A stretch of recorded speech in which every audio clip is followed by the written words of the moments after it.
Updates at pinakahuling mga usapin sa mundo ng palakasan. Atin ang pakinggan dito sa Ang Pilipinas Ngayon. Magandang araw. Narito na po ang Sports Balita. Matikas ang ipinamalas ni Junmar Fajardo at CJ Perez para pangunahan ng San Miguel sa 111-107 panalo laban sa Phoenix sa PBA Season 49 Governors Cup na ginanap sa Smart Araneta Coliseum sa Quezon City. Ilang araw pagkatapos ang kanyang ikawalong Most Valuable Player Award, nagposte si Fajardo ng halimaw na 37 puntos at 24 na rebounds habang pinasok ni Perez ang isang 4-point shot sa huling minuto para makuha ng Beermen ang 1-0 record sa Group B. Malaki din ang naiambag ni SMB import Jordan Adams sa nalikom nitong 24 na puntos, 9 na rebounds, 4 na assists at 4 na steals habang nagtapos si Perez ng may 21 puntos, 4 na boards at 2 assists. Nanguna naman para sa Phoenix si Jason Perkins sa nakuha nitong 18 puntos habang nagambag sina Richie Rivero at Javius McInnes ng 15 at 13 puntos ayon sa pagkakasunod kung saan ang import ay nakakuha din ng 15 rebounds.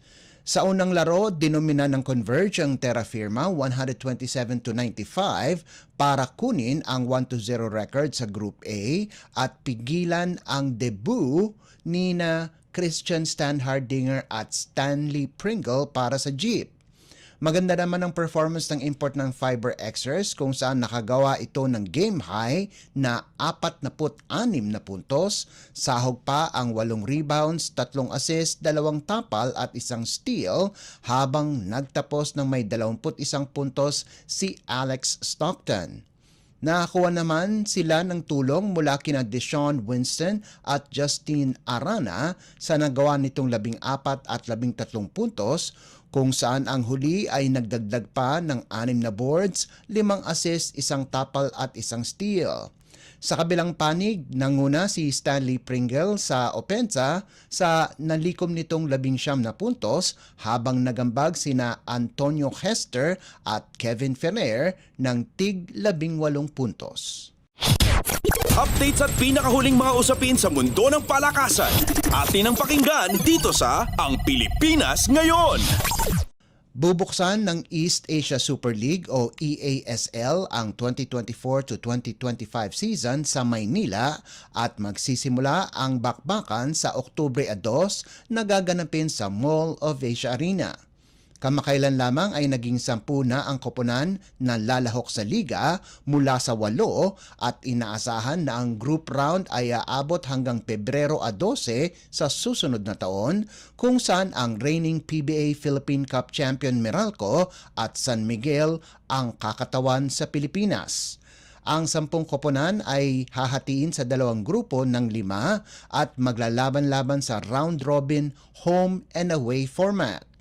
Kasama sa Group A ang B-League champion Hiroshima Dragonflies, Korean Basketball League o KBL runner-up Suwon KT Sonic Boom, P-League Plus runner-up Taoyuan Paoyuan Pilots, San Miguel at ang HKSAR champion Hong Kong Eastern na isa sa mga bagong koponan.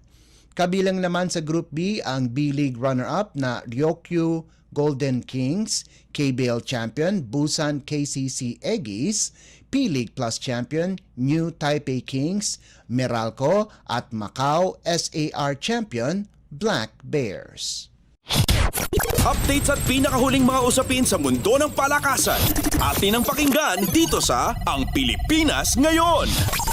Ibabaling ni Yumir Marshall ang kanyang atensyon sa kanyang professional na career sa boxing pagkatapos ang kanyang ikalawang sunod-sunod na paglahok sa Summer Games kung saan ang huling pagsabak niya sa 2024 Paris Olympics ay maaga siyang natanggal sa kompetisyon.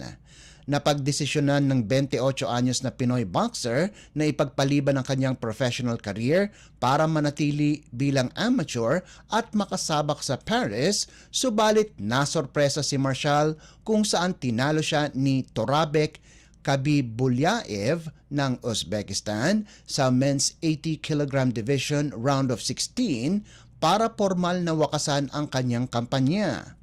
Kagulat-gulat ang talo ni Marshall dahil isa siya sa mga inaasahan na makakakuha ng medalya pagkarang naiuwi ang bronze medal sa Tokyo.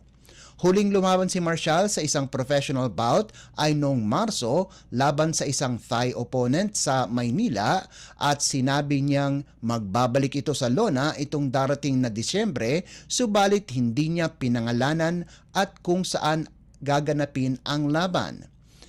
Bilang profesional, may 5 panalo, 8 talo si Marshall at 3 sa panalo ay sa pamamagitan ng knockout. Updates at pinakahuling mga usapin sa mundo ng palakasan. Atin ang pakinggan dito sa Ang Pilipinas Ngayon. At yan ang pinakahuling balita sa larangan ng palakasan.